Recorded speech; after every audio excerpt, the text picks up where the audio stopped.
ada materi sebenarnya, cuma pasti tidak mendalam ya.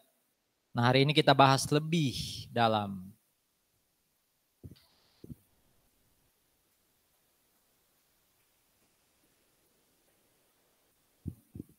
Oke, ya. Selamat siang. Jadi ini terkait dengan selisih kurs. Ya, selisih kurs. Saya izin banyak duduk ya. Jurnal-jurnalnya sudah saya siapin di slide, jadi kalaupun nanti nulis-nulis kalau nggak ada di slide. Oke, jadi pengaruh perubahan kurs pada valuta asing itu judul PSAK-nya. Kalau dilihat di sini, ini tanggal pengesahannya mengadopsi IAS 21. Ya. Jadi International Accounting Standarnya atau IFRS-nya itu IAS 21. Judulnya sama. Ya, judulnya sama. Agak berbeda kalau buku Kiso and Wagon saya taruh ini di belakang. Kalau PSAK saya taruh ini di depan ya. Saya taruh ini di depan. Nah, saudara-saudara, kadang-kadang entitas atau perusahaan itu punya aktivitas luar negeri. Apa itu aktivitas luar negeri? Satu, dia punya transaksi dalam mata uang asing. Ya. Kedua, dia memang punya usaha di luar negeri. Ya. Atau mungkin ini, karena ini pajak kan ya, anak-anak pajak kan sudah paham. Laporan keuangan itu bisa kita pakai bahasa asing, tapi kan hanya boleh pakai bahasa Inggris. Mata uang dalam laporan keuangan itu boleh nggak pakai rupiah, pakainya US dollar, ya kan?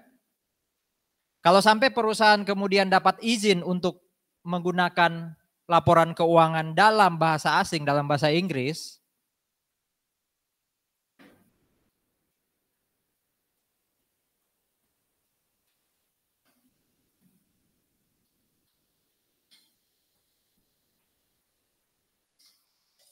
maka mereka dikatakan melakukan aktivitas luar negeri. Ya. Jadi satu ya, mereka punya transaksi dalam mata uang asing. Dua, mereka punya kegiatan usaha luar negeri. Atau ketiga, laporan keuangannya memang diizinkan atau dia pengen pakai dalam bahasa asing. Kalau itu yang terjadi, dia punya aktivitas luar negeri, ya, maka PSAK 10 ini berlaku. Ya. Dia harus memperhatikan PSAK 10. Apa tujuannya PSAK 10? Ya supaya tadi aktivitas luar negeri ini yang terdiri atas 3 komponen ini ya, itu bisa dilaporkan dalam laporan keuangan. Ya. Nah, yang kedua itu adalah gimana caranya transaksi dalam mata uang asing tadi dilaporkan dalam laporan keuangannya pakai mata uang yang jadi kewajiban untuk menyajikan laporan keuangan dia di negara itu. Ya maksudnya kayak Indonesia kan, mata uang yang harus dan wajib itu kan so far rupiah. Padahal dia transaksinya tadi dengan luar negeri atau dengan mata uang asing. Nah gimana caranya dari mata uang asing itu dikonvert, dikonversi ya ke rupiah. PSAK 10 itu yang nanti akan kita pelajari. Nah masalahnya kalau bicara yang kanan ya, ada banyak macam jenis kurs. Anak pajak aja so far tahu ada kurs BI, satunya kurs Menteri Keuangan. Yang mana yang mau dipakai? Ada kurs waktu aset dibeli, ada kurs waktu 31 Desember. Yang mana yang mau dipakai? Nah, semuanya nanti di PSAK 10. Ya, semua nanti ada di PSAK 10. Termasuk kalau ternyata pertama kali saya catat pakai kurs A, besok kurs B. Kalau ada selisih, itu gimana melaporkannya dan masuk kemana selisih tadi? Sekali lagi itu yang nanti akan kita lihat dalam PSAK 10. Nah, definisi pertama yang harus diingat-ingat itu adalah mata uang fungsional. Kalau di sini tadi sudah ada ya. Sudah ada istilah mata uang yang pertama namanya mata uang penyajian. Ya. Ada lagi tadi itu ya, baru itu ya. Jadi ada mata uang penyajian. Kalau ini istilahnya mata uang fungsional. Di sini ada nggak istilah yang lain? Oh, nggak ada. Nah, sebenarnya mirip itu. Mata uang fungsional dan mata uang penyajian itu mirip atau sama. Ya. Nah, apa itu mata uang fungsional? Bisa dilihat definisinya di sini, tapi intinya gini. Saya beroperasi di mana sih? Kalau saya beroperasi di Indonesia dan di Indonesia itu diwajibkan pakai rupiah, berarti rupiah adalah mata uang fungsional buat saya. Tapi tidak otomatis kalau saya beroperasi di suatu negara dan ada mata uang khusus di negara itu jadi fungsional saya, nggak otomatis kayak gitu. Bisa aja saya di Indonesia, tapi sehari-hari transaksi saya pakai US dollar. Atau transaksi saya sehari-hari pakai yen. Ya, jadi yang pertama dilihat adalah di negara itu secara legal apa mata uangnya. Itu fungsional. Yang kedua yang dilihat, sehari-hari pakai mata uang apa? Bayar gaji, beli barang, itu mayoritas pakai uang apa? Atau kalau tadi, masih ingat ini ya. Saya punya usaha di luar negeri. Anggap aja Singapura. Ternyata usaha di luar negeri itu yang lebih dominan dibandingkan saya di Indonesia. Saya di Indonesia pakai rupiah, tapi usaha saya di Singapura lebih dominan. Mata uang sana apa? Dolar Singapura kan? Bisa jadi fungsional saya dolar Singapura, walaupun sehari-hari saya bayar gaji yang di Indonesia pakai rupiah. Jadi fungsional itu ada tingkatannya. Nah, tingkatannya itu nanti bisa dibaca di sini nih. Ini tingkatan 1. Mata uang yang memang di negara itu diwajibkan dipakai. Atau tingkatan 2. Mata uang yang operasional harian itu pakai mata uang tadi. Ya. Atau tingkatan 3. Yang tadi saya katakan ya, saya punya usaha di luar negeri, entah itu anak perusahaan, cabang, atau induk saya, ya, atau pusat saya, tapi dia lebih dominan daripada saya. Ya saya bisa jadi ikut mata uang dia. Nah, tiga-tiganya itu dipakai sih.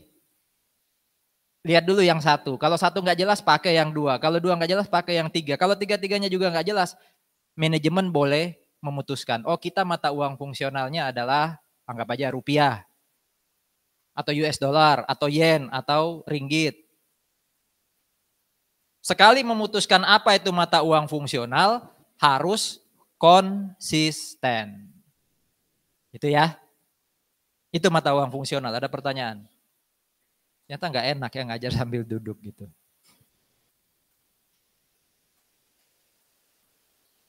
Jelas ya? Nah sekarang mata uang asing itu apa? Tuh definisi gampangnya tuh. Kalau Anda mata uang fungsionalnya rupiah, terus ada transaksi dalam dolar, itu berarti Anda melakukan transaksi dalam mata uang asing. Berarti harus pakai PSAK 10.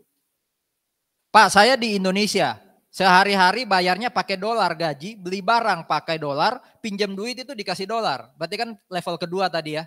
Fungsional saya berarti US dollar, Pak. Oke. Suatu saat saya bertransaksi pakai rupiah, Pak. Jadi walaupun saya di Indonesia tapi saya pakai rupiah, rupiah itu buat saya apa? Mata uang asing. Karena fungsional saya tadi apa? Dolar. Jadi tergantung kondisi 1, 2, 3 atau judgement yang saya pakai sebagai fungsional. Pokoknya di luar fungsional itu apa? Mata uang asing. Itu ya. Nah sekarang gimana bikin jurnalnya kalau saya bertransaksi dalam mata uang asing? Kita buat gampang aja ya, fungsional kita rupiah, udah ya. Kita buat asumsi pokoknya fungsional kita rupiah. Di soal-soal juga kalau tidak ada penjelasan khusus pokoknya fungsionalnya rupiah. Kalau ada transaksi dalam mata uang asing maka dia harus dikonvert. Di sini dikatakan harus didenominasikan. Ya. ke mata uang fungsional. Ya, ke mata uang fungsional. Nih, suatu transaksi mata uang asing harus dicatat pakai mata uang fungsional. Itu sudah kesepakatan. Oke? Jadi walaupun dalam US dollar, jurnalnya harus dalam rupiah, di buku besar rupiah, laporan keuangan harus rupiah. Karena mata uang fungsionalnya kita tadi kan rupiah. Pakai kurs kapan? Nah, karena kita masih bicara transaksi, jurnal umum, jurnal transaksi, kurs yang dipakai itu adalah kurs transaksi. Jadi kalau hari ini 21 Maret ada transaksi jual beli atau apapun itu terkait mata uang asing selain rupiah, maka transaksi itu harus dijurnal dalam rupiah. Pakai kurs hari ini. Kurs hari ini itu kalau bahasa bisnisnya adalah spot rate.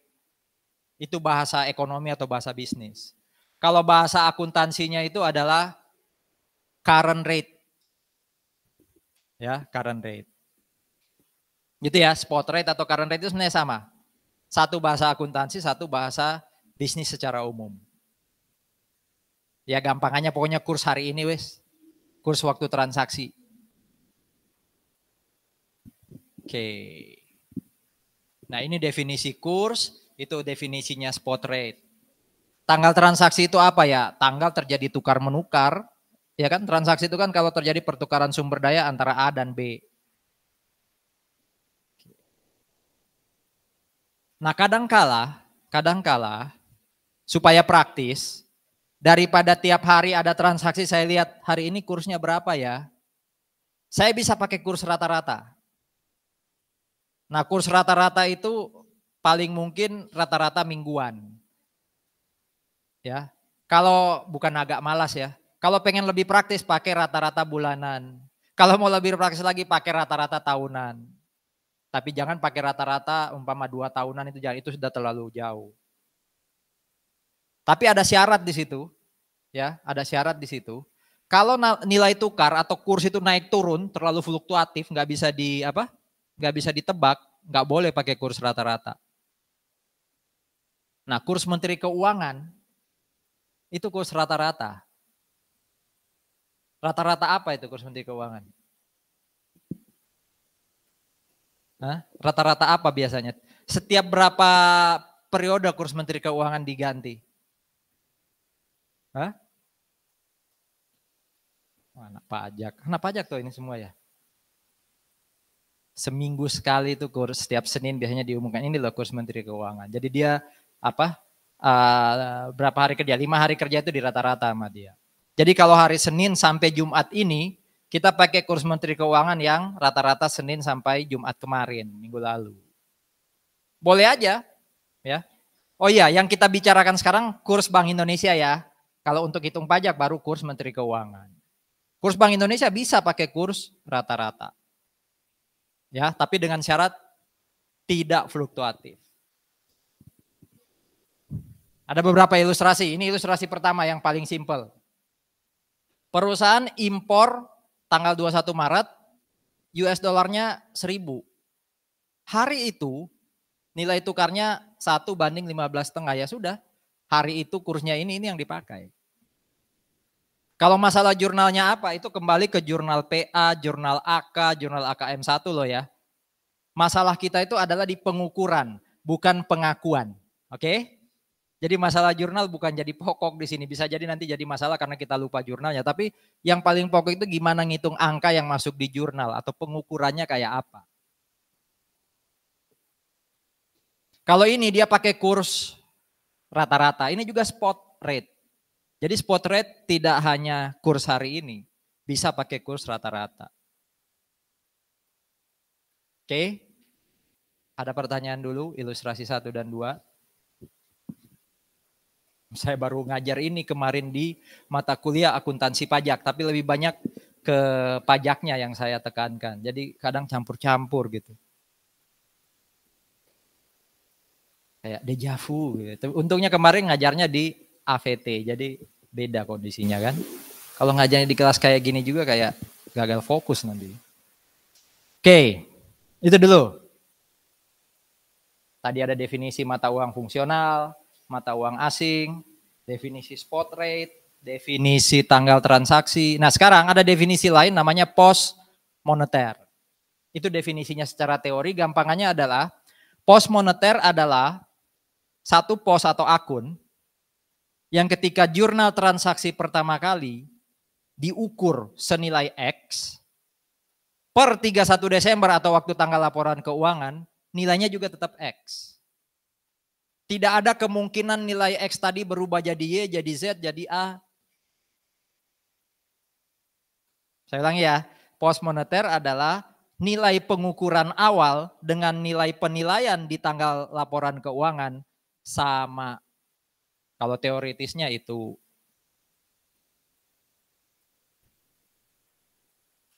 Nah berarti kalau sampai ada pos atau akun, waktu pertama saya jurnal kayak ini nih. Pertama saya jurnal transaksinya sekian. Di akhir laporan keuangan nilainya tidak sekian, ada kemungkinan ini berubah, oh itu berarti bukan pos moneter, namanya pos non moneter.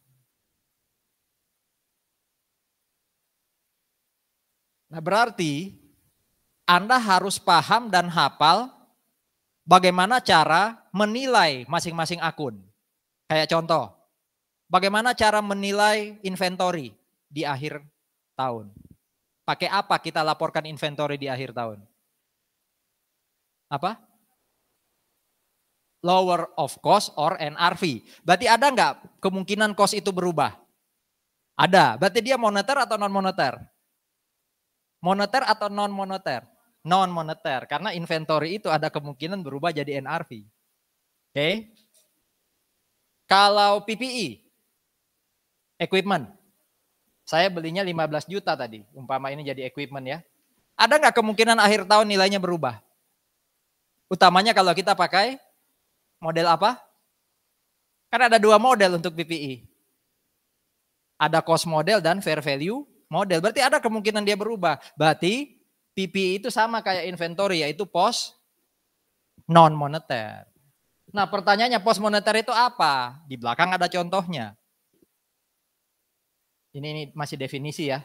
Masih definisi nih. Ini juga definisi ya. Ini contohnya. Tapi ini kan nggak umum. Contoh ini kan nggak umum. Apa contoh yang relate dan umum kira-kira? Post moneter itu.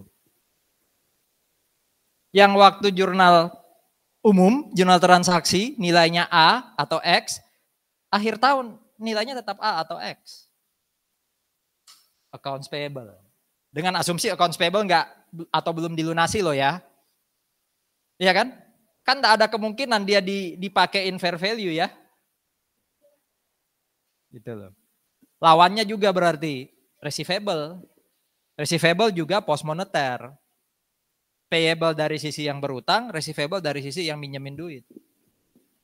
Itu contoh yang akan banyak kita lihat. Jadi PPE dan inventory itu non moneter. Ini. Kalau apa tadi? Accounts payable dan accounts receivable itu yang moneter.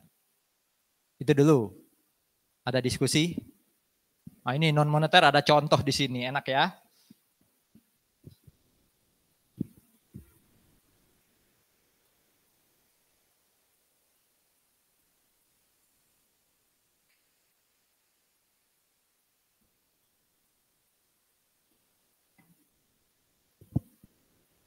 Oke. Nah, sekarang kita sudah tahu ya, waktu pertama kali terjadi transaksi, jurnal umum yang tadi ilustrasi 1 dan 2, pokoknya transaksi mata uang asing harus didenominasikan pakai fungsional, pakai kurs hari itu, spot rate atau current rate. Masalahnya adalah kalau, ini nih, contohnya ini. Ini kan tadi non, ini moneter, betul ya? Kalau akhir tahun ini belum terjual, kira-kira nilainya secara rupiah masih pakai 15.500 atau pakai kurs akhir tahun? Termasuk ini nih, ini kan yang moneter. Apakah dia tetap 1000 kali 15.500? Ini kan jurnal waktu transaksi ya, jurnal umum ya. Nah akhir tahun berubah nggak? kurs yang dipakai. Kalau berubah berarti kita butuh jurnal penyesuaian. Tergantung teori yang akan kita lihat sekarang. Satu, kalau itu post moneter, contohnya apa? AP dan AR. Kalau di ilustrasi 2 tadi ada AP kan di kredit. Maka di tanggal laporan keuangan, dia harus pakai kurs penutup. Kurs 31 Desember. Berarti bisa diduga untuk AP atau AR akan muncul jurnal penyesuaian. Ya, karena mereka post moneter. Per 31 Desember kurs penutup itu ya current rate ya kan? Kurs tanggal transaksi per 31 Desember itu jadi historical rate. Ya enggak? Waktu transaksi 21 Maret, hari itu memang current rate. Tapi per 31 Desember, kursnya 21 Maret itu sudah jadi historical rate. Yang jadi current rate atau spot rate itu adalah kurs per 31 Desember. Nah, untuk moneter yang dipakai itu adalah kurs per 31 Desember. Nah ini, kurs penutup itu ini definisinya ya. Jadi kurs penutup adalah current rate atau spot rate per tanggal laporan keuangan atau per 31 Desember. 2. Bagaimana dengan apa tadi contohnya non moneter di jurnal kita? Enggak, di jurnal kita ilustrasi 1 atau 2 tadi. Merchandise inventory. Bagaimana dengan inventory kalau per 31 Desember dia masih ada belum terjual? Nah ini, lihat poinnya. Kalau ada pos non moneter tapi diukur pakai cost, berarti kita harus hafal ya. Akun ini nanti 31 Desember diukur pakai apa? Contoh tadi sudah 2 kan? Inventory diukur pakai apa kata Melda tadi? Lower of cost or NRV. Kalau equipment, boleh milih pakai cost atau fair value. Bagaimana dengan investasi? Investasi kita udah belajar minggu lalu yang apa? Instrumen keuangan. Bisa fair value, bisa cost, bisa equity method kan? Itu harus diingat. Ya. Khususnya yang non moneter. Kalau moneter itu gampang, moneter pasti pakai kurs tanggal laporan keuangan. Nah yang non moneter itu dibagi 2 dia. Kalau non moneter itu per 31 Desember disajikan pakai cost, berarti kurs yang dipakai adalah historical rate. Ya kurs transaksi. Berarti kalau contoh kita tadi, berapa tadi contoh tanggal 21 Maret di ilustrasi 1 atau 2? 15.500 ya. Itu yang dipakai. Berarti kesimpulannya apa per 31 Desember untuk inventory kalau dia pakai cost? Sama, berarti butuh jurnal penyesuaian enggak? Enggak butuh. Oke, termasuk PPI. PPI kalau kita memilih pakai cost, sudah enggak ada jurnal penyesuaian.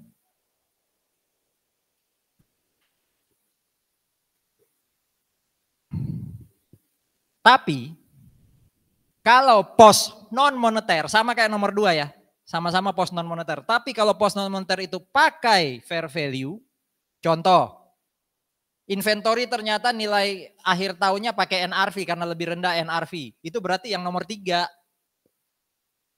PPI saya pilih pakai fair value model, itu berarti yang nomor 3.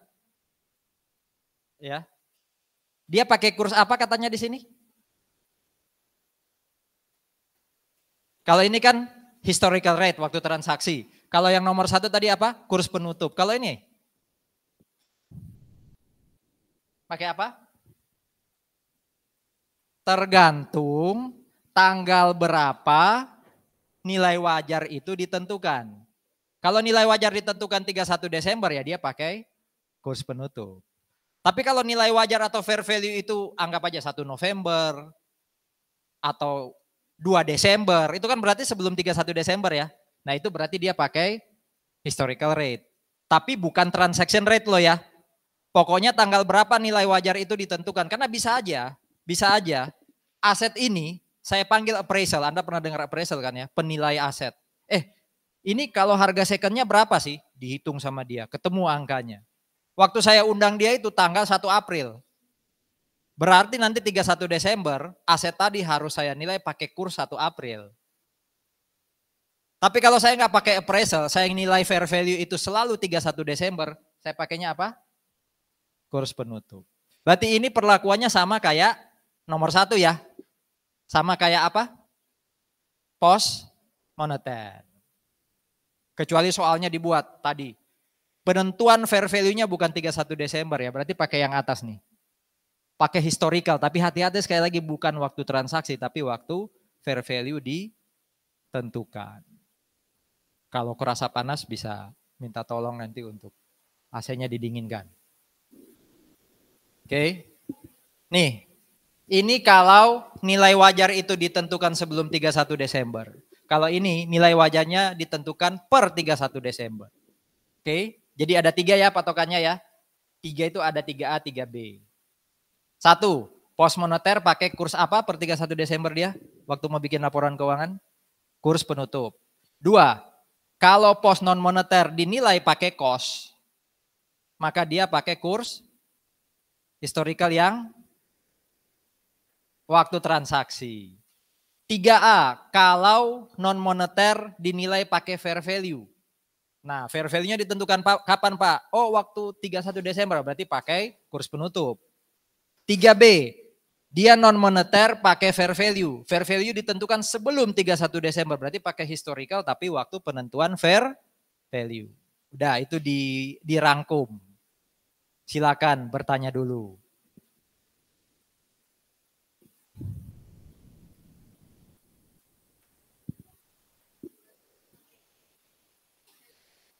Sebelum 31 Desember. Ini loh. Ini. Sebelum tanggal pelaporan. Nah, dia pakai historical rate tapi bukan transaction rate. Yang lain? Apa Mel?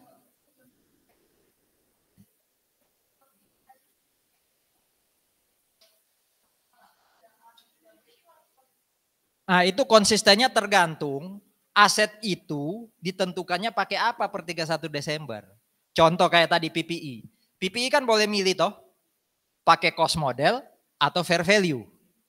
Sekali saya milih PPI itu pakai fair value, berarti dia pakai yang 3. Di sini pakai yang 3. Nah, oke.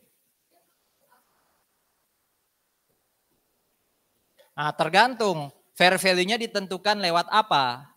Kalau dia ditentukan pakai appraisal, dia pakai 3B. Kalau dia ditentukan selalu per 31 Desember, itu yang umum. Yang umum selalu yang 31, dia 3A. Jadi bukan masalah konsistensi itu. Enggak, bukan masalah milih itu. Enggak. Tergantung dia mau pakai appraisal seberapa sering. Sesering dia pakai appraisal berarti pada tanggal-tanggal dia pakai appraisal itu 3B. Tapi kalau dia nggak pakai appraisal, hanya lihat tanggal 31 Desember, ya 3A terus. Yang lain.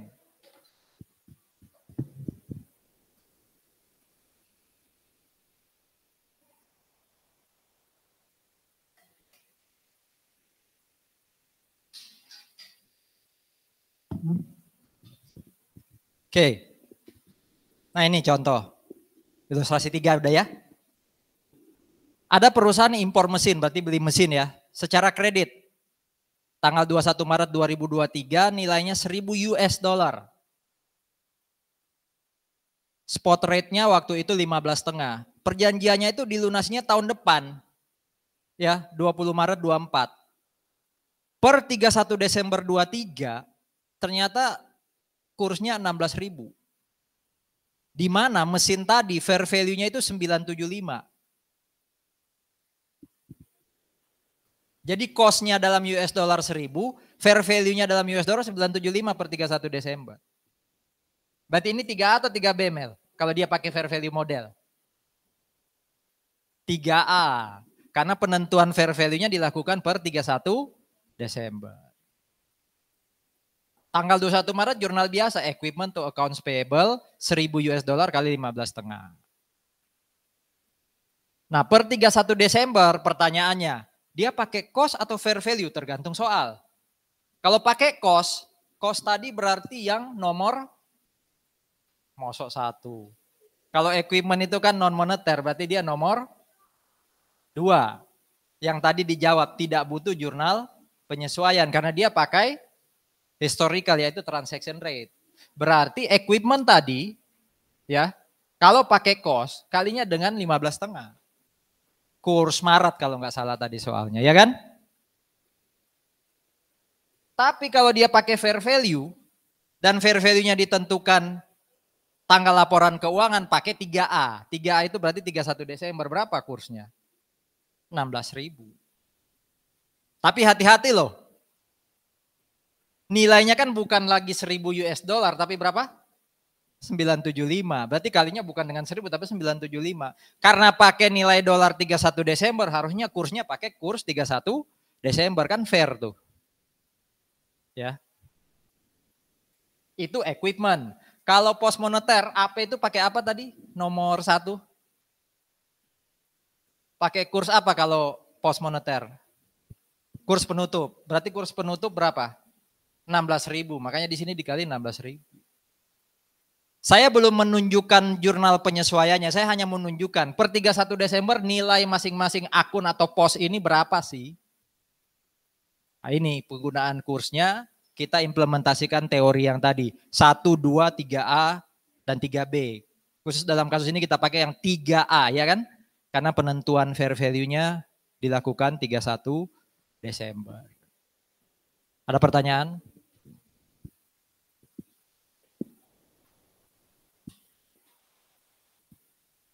Rame kelas sebelah ya.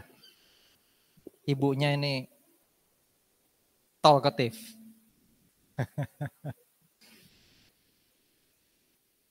Lanjut. Sudah ilustrasi 3. Nah kalau kan tadi ada 1, 2, 3A, 3B ya. Ini yang nomor 4. Nomor 4 ini dikhususkan untuk inventory. Karena nggak banyak, bahkan cuma inventory ya. Yang membandingkan 2 kan tadi, cost atau NRV. Apabila jumlah tercatat beberapa pos ditentukan dengan membandingkan 2 jumlah atau lebih, contohnya inventory, ya, maka cost-nya pakai historical rate, NRV-nya ya, itu pakai nilai tukar waktu NRV ditentukan. NRV itu biasanya ditentukan tanggal berapa? 31 Desember, berarti pakai kurs apa ini? Penutup. Kan mirip kayak 3A atau B kan? 3A tepatnya ya. Ini sama kayak 3A sebenarnya. Kalau ternyata NRV-nya lebih rendah. Tapi kalau cost-nya yang lebih rendah, dia pakai kurs apa? Berarti butuh penyesuaian enggak? Enggak butuh. Gitu ya. Ada enggak contoh 4? Ada ilustrasinya. Coba lihat. Kalau tadi impornya mesin kalau enggak salah, ini impornya persediaan. Sama 1.000, spot rate 15,5 waktu impor. NRV per 31 Desember ternyata 975. Berarti dia pakai nilai US dollar berapa per 31 Desember? 1.000 atau 975? Kan lower of cost or NRV, berarti dia pakai nilai dolar yang mana per 31 Desember? Ya 975. Berarti kalau 975 yang dipakai ya otomatis kurs yang dipakai untuk menilai dia per 31 Desember adalah kurs 31 Desember. Yaitu 16.000. Kalau AP karena moneter ya pasti pakai kurs penutup. Itu udah nggak bisa dibantah. Tapi kalau yang ini ya cost-nya tadi pakai historical, fair value-nya atau NRV-nya pakai penutup. Ya. Dibandingkanlah dua ini.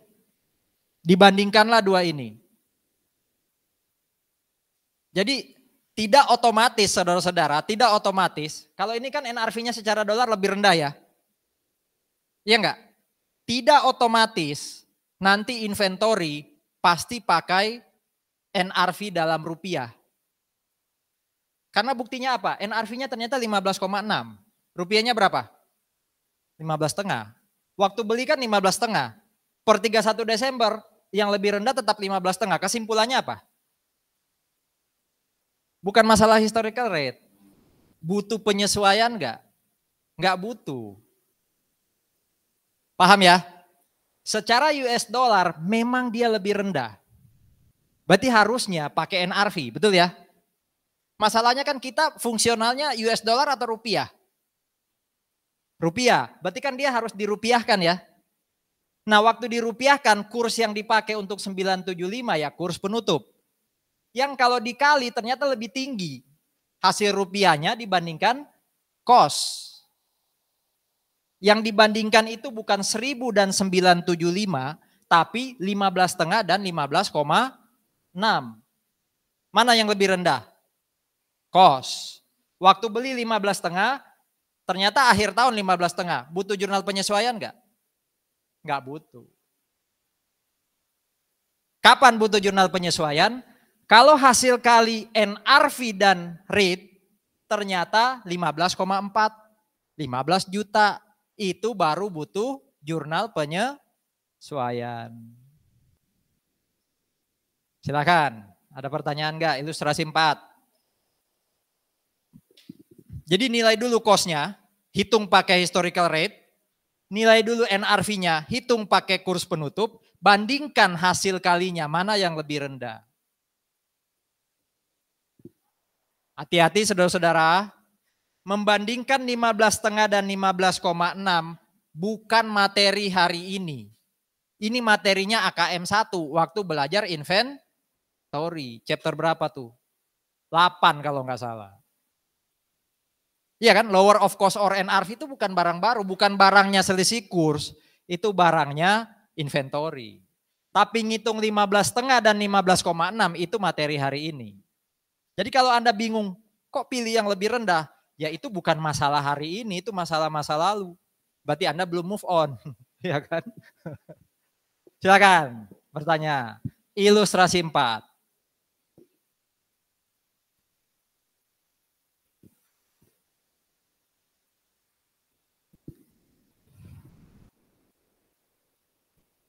Lanjut ya.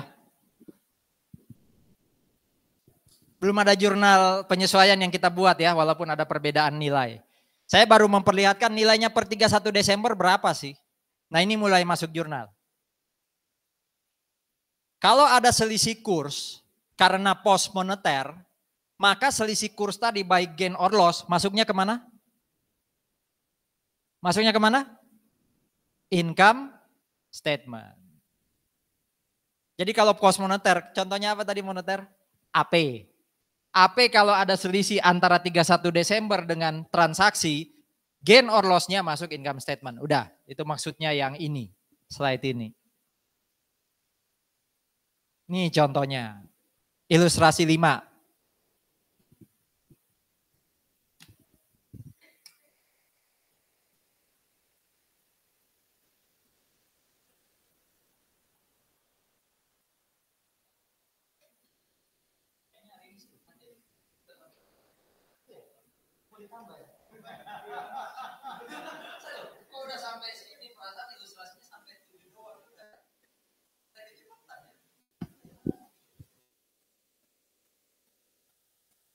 Oke, lihat ilustrasi 5. Tadi ya, impor 21 Maret, soalnya kadang mirip-mirip saya sengaja, tapi jangan dianggap ini soal sama ya, ini hanya untuk menggampangkan perkalian angkanya ya, perkalian dengan rate-nya.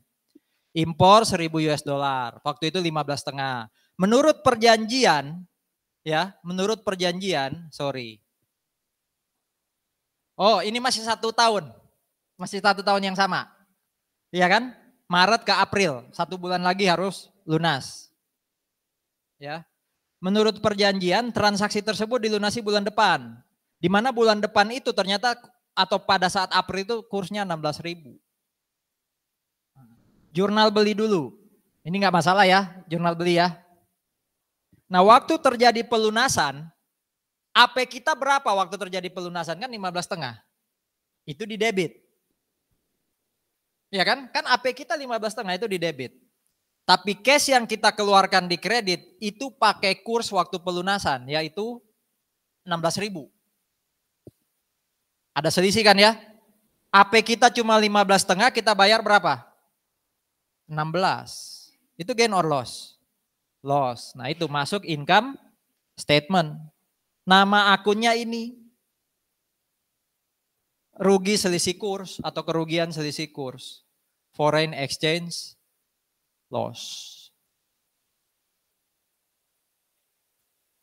Ini masih satu periode yang sama ya, sama-sama 24. Ada pertanyaan? Walaupun 5 dia mirip-mirip 1 lah ya. Mirip ilustrasi 1, maksudnya simple lah ini. Inventorinya kita abaikan ya. Pak, inventorinya udah terjual atau belum? Wis, ignore aja dulu. Karena fokus kita adalah ingin mengimplementasikan statement ini nih. Laba atau ruginya masuk income statement. Ilustrasi 6. Impor, tapi lunasinya tahun depan. Transaksi 23, lunasinya 24. Berarti ada AP-nya itu masih ada di 31 Desember. Masih ingat nggak tadi AP pakai kurs apa? Penutup. Oke. Pertama kali AP-nya itu 15,5. Ya kan? Per 31 Desember ternyata dia berubah jadi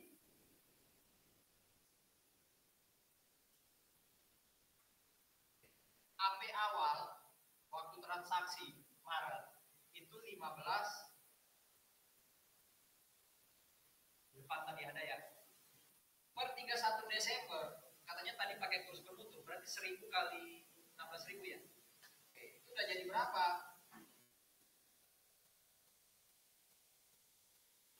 Ya kan? Anda bisa bayangin utang saya yang awalnya segini naik. Berarti yang terjadi apa? Berapa? 7 juta. AP kita nambah 500, muncul loss. Ya. Sebesar 500. Apapun yang terjadi dengan inventory, jangan dulu belakangan kita pikir. Dia masih ada, sudah terjual atau belum kita ignore. Berarti nilai AP saya sebelum dilunasi, sekarang bukan 15 juta, tapi berapa? 16 juta. Sehingga waktu terjadi pelunasan di 2024, yang kita debit bukan 15 juta, tapi sementara cash yang kita bayar pakai kurs waktu pelunasan berapa? 15.800. Kalau utang awal saya 16, saya lunasin 15.800, gain or loss? Jadi 2023 ada loss 500, 2024 ada gain. Ini yang disebut pengakuan transaksi atau selisih kurs lintas periode. Kalau yang mau ilustrasi 5 kan periodenya sama. Oke, ilustrasi 6 ada pertanyaan.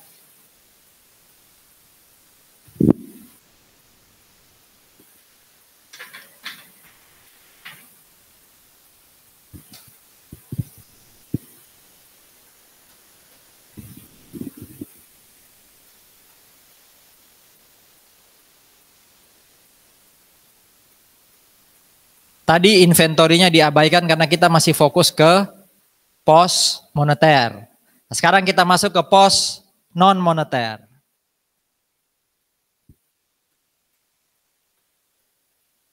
Kalau pos non moneter itu gain or loss-nya masuk ke OCI, maka keuntungan atau kerugian selisih kursnya juga masuk ke OCI. Ini jadi berat lagi nih.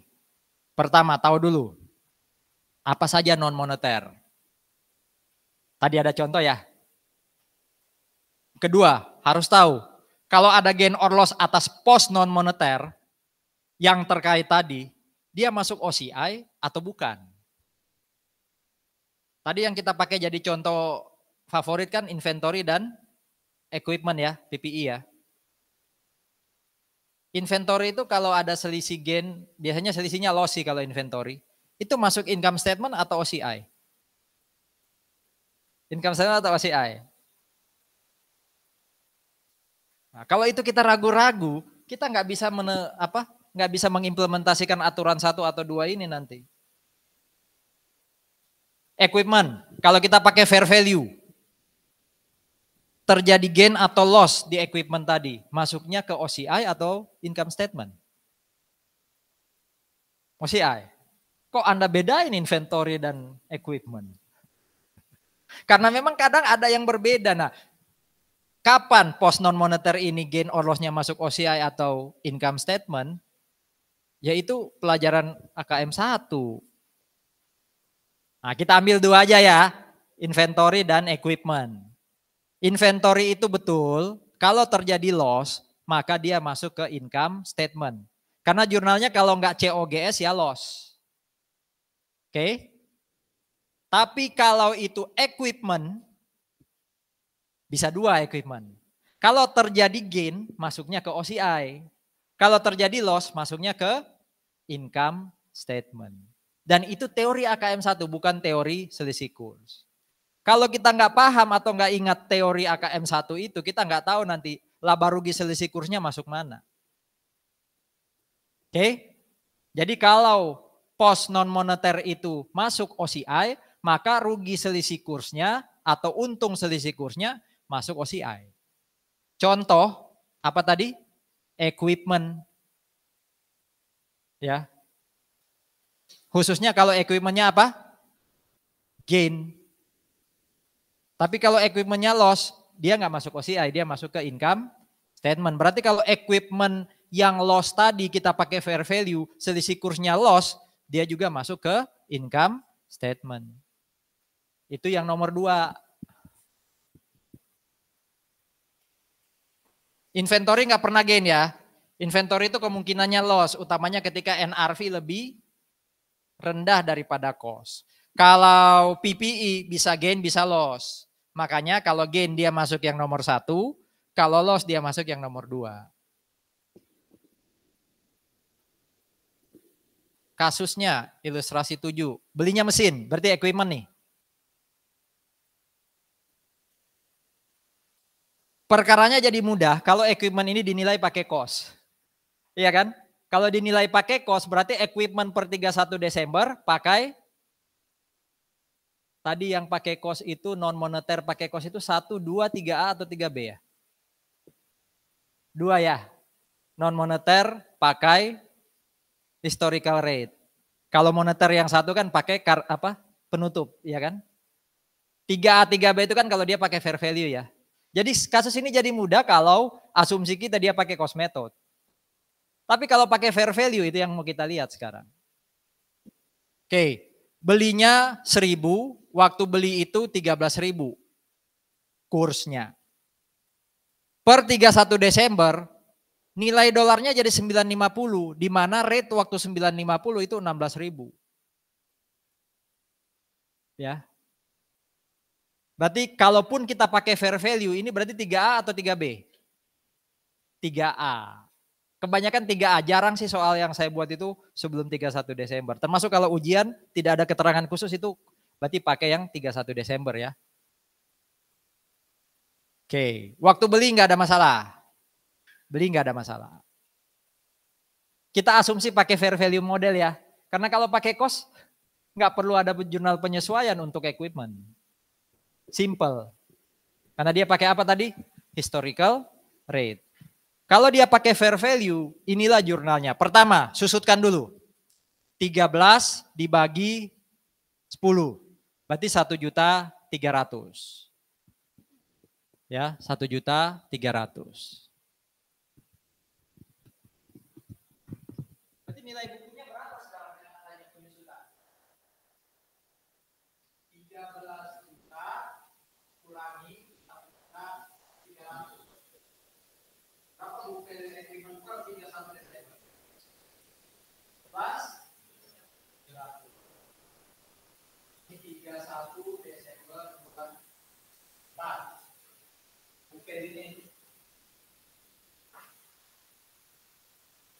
sekarang tadi kan saya kasih asumsi ya, dia pakai fair value, di mana fair value-nya tadi 950 US dollar. Berarti kalau 950 itu per 31 Desember, kalikan dong dengan kurs per 31 Desember berapa? 16 ya? Itu ketemunya, nah itu 15.200.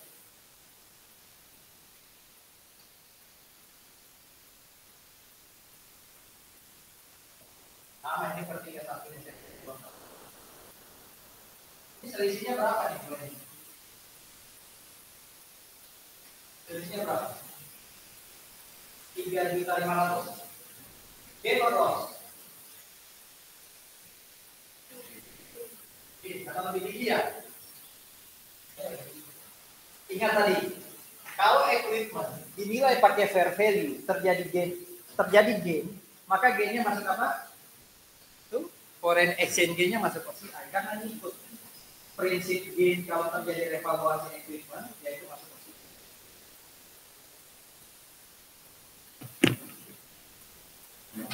Nah pertanyaannya, kenapa jurnalnya kayak gini Pak? Satu, kalau mau ingat lagi ya teorinya equipment ya, sebenarnya ada dua cara untuk menyesuaikan akumulasi. Yang paling gampang aja saya pilih, akumulasinya kita nolkan. Nanti kalau ada jurnal akumulasi di kredit, kita delete aja langsung 1.300.000. Kalau itu yang terjadi, berarti nanti penyajiannya kayak gini. Equipment, ya, ini isinya fair value. Lalu di sini akumulator yang nilainya sudah berarti fair value-nya adalah berapa tadi? 15.200. Berarti supaya jadi 15.200 nilainya berapa? 15.200. Nilai awalnya berapa equipment cost-nya? Bukan book value ya. Cost-nya berapa? Sekarang jadi berapa? 15.200. Kalau ini tadi ya, ini dinolkan aja. Itu asal jurnal. Sehingga nanti penyajiannya di neraca bukan 13 kurang 1,3, tapi 15.200 kurang 0.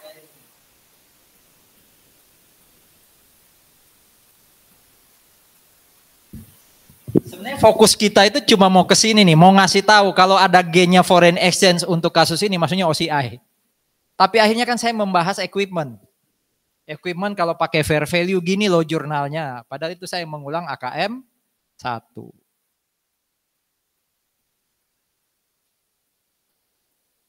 Ada pertanyaan kasus ini?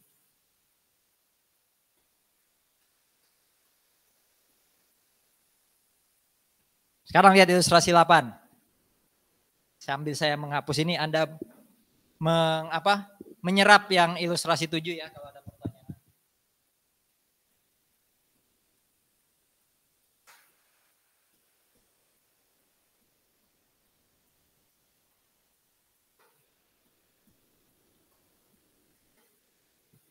Sama impor mesin, waktu impor 1.000 pada rate 13.000, 10 tahun, tapi fair value per 31 Desember bukan 950 melainkan 730.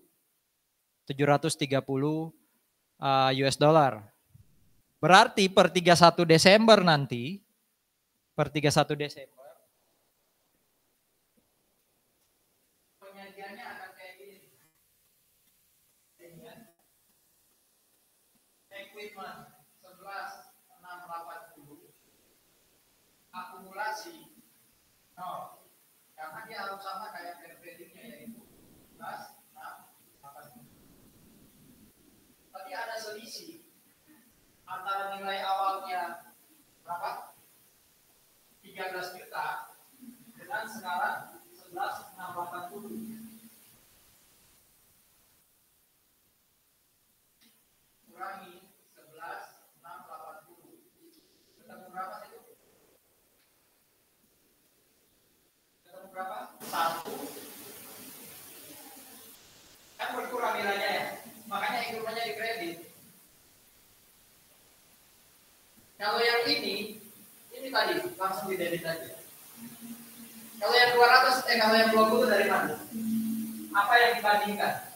Fair value dan book value. Berapa book value-nya? Cost-nya tadi 13 juta. Terus kurangi akumulasi 1.300.000. Berapa tadi? 11.700.000. Perbandingan dua ini kan berapa?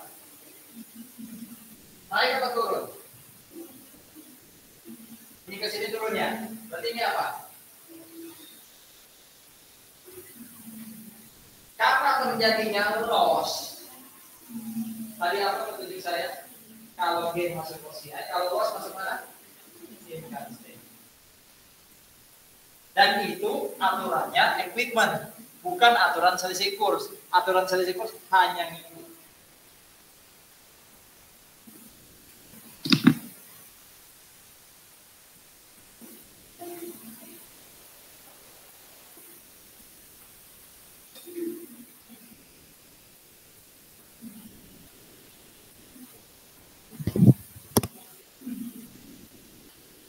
Oke, ada pertanyaan?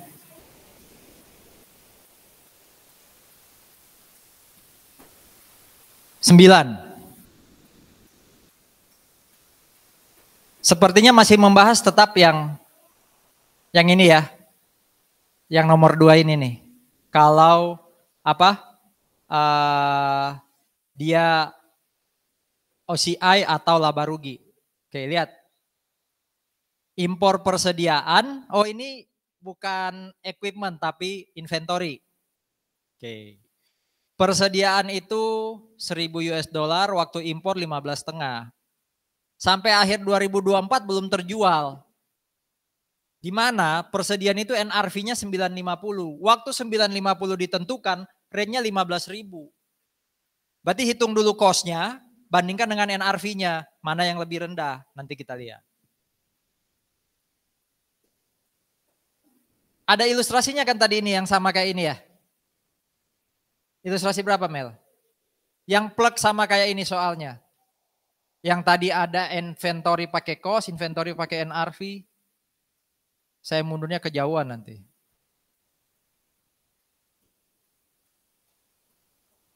Waktu beli inventory itu AP 15,5. Nah di sini ditukar. Kalau ilustrasi tadi inventory-nya diabaikan. Ini accounts payable-nya diabaikan. Karena ada di ilustrasi nomor, oh masuk 1.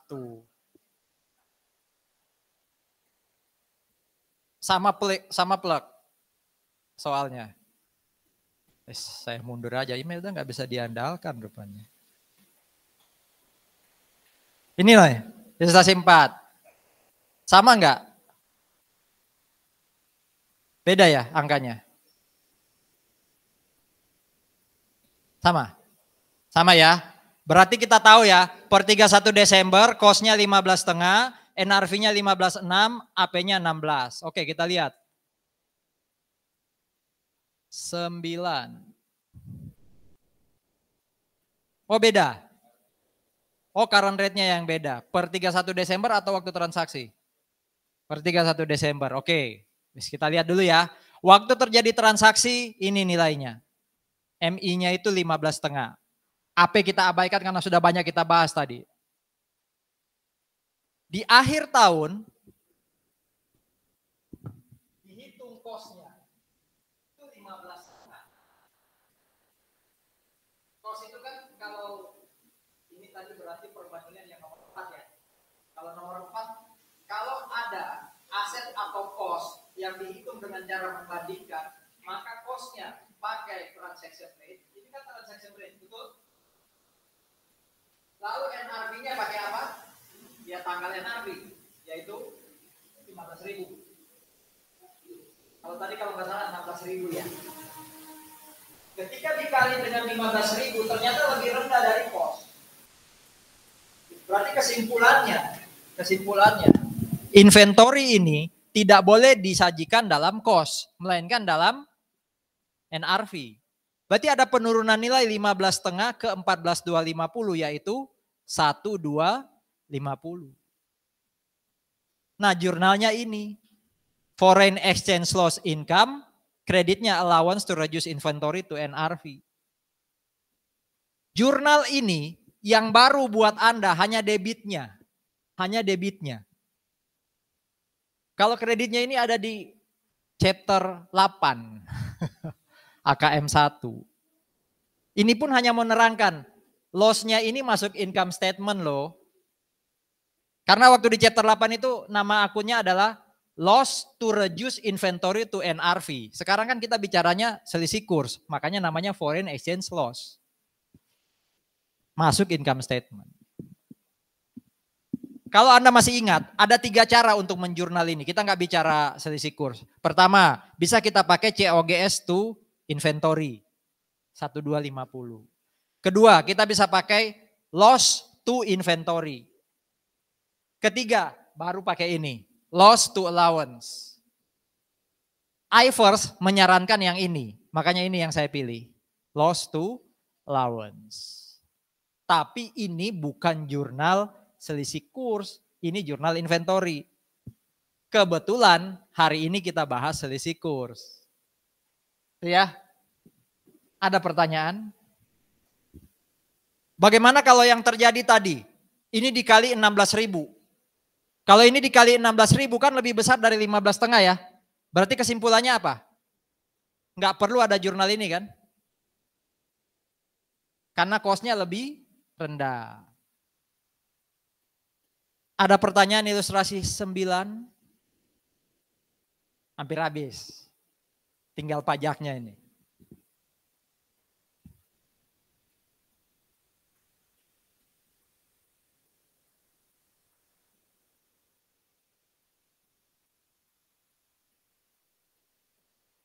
Masih ingat chapter yang 19? Chapter 19 itu apa? AKM 2. Accounting for income tax. Income tax itu AKM 2 yang baru kita masukin ini. Pertemuan ke-2 atau ke-3. Income tax itu membahas perbedaan apa? Perbedaan akuntansi dan pajak yang sifatnya apa? Temporer atau permanen? Temporer. Perbedaan waktu. Salah satu contoh perbedaan waktu itu adalah selisih kurs. Itu yang mau kita lihat sekarang. PSAK 46 ini PSAK-nya PPH. Ya chapter 19 itu loh. Yang ada di Vertex. Perusahaan impor persediaan secara kredit 1.000, waktu itu 15,5. Dilunasinya Maret 24, waktu itu 15,8. Per 31 Desember 16.000. Kita lihat. Ini jurnal-jurnalnya. Kita pakai AP aja deh, inventorinya kita abaikan. Tapi kalau soal saya mengatakan inventory per 31 Desember belum terjual. Kita pakai ilustrasi nomor berapa? Yang tadi bahas inventory barusan kan ilustrasi 9 toh. Anda lihat ilustrasi 9. Ini kalau nggak salah ilustrasi 2 atau 3 ini. Ya. Jadi AP tok yang dibahas inventorinya enggak. Tapi kalau saya gabungkan semuanya harusnya udah siap. Oke. Ternyata AP-nya rugi 500. Dari mana 500 ini? Per 31 Desember, AP itu kan harus dinilai pakai kurs penutup kan? 1.000 kali 16.000, berarti 16 juta dia ya. Padahal awalnya nilainya 15,5. Berarti 15,5 ke 16 juta, dia naik 500. Berarti kita rugi 500. Jelas ini ya? Mengulang lagi sih, nggak apa-apa. Supaya makin paham. Nah waktu Maret, AP kita kan 16 juta tadi per 31 Desember. Itu yang kita debit. Tapi cash yang kita bayar pakai kurs waktu kita lunasin. Yaitu 15.800. Sehingga terjadi gain. Kenapa income? Kok bukan OCI? Karena post moneter kalau terjadi gain or loss masuknya ke income statement. Oke, ini sebenarnya sudah dibahas tadi. Saya hanya mengulang lagi biar makin bingung, bukan biar makin paham. Ini ada tadi kok. Jelas ya? Lanjut ya. Oke. Kita belajar pajaknya. Ada 2 tahun ya. 23 dan 24, betul? Di 2023 kita laporkan apa? Di 2024 kita laporkan apa? Gain. Nah masalahnya sekarang waktu mau ngisi SPT, Anda kan anak pajak. Apakah loss dan gain ini diakui? Hah? Loss dan gain ini diakui nggak oleh pajak? Enggak kayaknya. Kalau teman-teman yang belajar akuntansi pajak kemarin harusnya sudah belajar. Ada 2 metode di pajak. Metode pertama mengatakan gini. Anda wajib pajak kalau mau ngisi SPT, mengakui selisih kurs, boleh pakai metode tanggal laporan keuangan. Ini namanya. Kurs tanggal laporan keuangan. Kalau itu yang terjadi, berarti Anda ikut punya akuntansi. Berarti konsekuensinya apa kalau ikut akuntansi?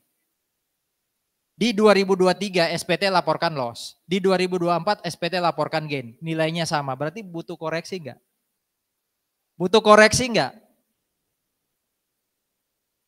Sama kok gain or loss-nya kok.